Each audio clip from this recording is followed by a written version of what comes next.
అందరికీ నమస్కారం. నేను మీ మోహిత్య.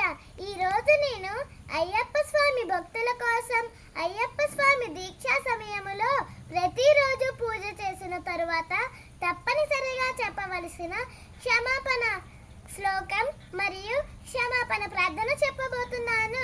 క్షమాపణ శ్లోకం.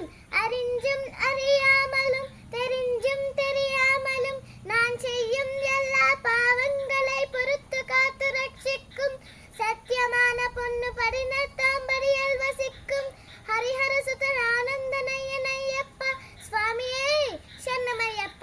అయ్యప్ప స్వామి ప్రార్థన. ఓం భూతనాథాయ అగస్త్య మమ మనసే స్థిరవాసం గురు గురు గురు స్వాహ.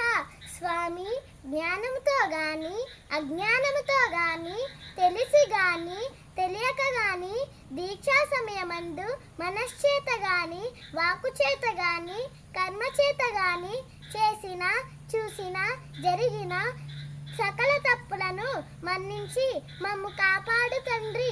సత్యమగు అష్టాదశ సోపానములపై చినముద్రిదారిగా వెలసి ఉండి కాశీ, రామేశ్వరం, పాండ్యం, మలయాళ దేశములను ఏకఛత్రాధిపత్యముగా పరిపాలిస్తున్న ఓం శ్రీ శ్రీ శ్రీ హరిహర సుతం ఆనంద చిత్తం అయ్యా అయ్యప్ప స్వామి, మీ పాదాల విందములే మాకు శరణం శరణం శరణం.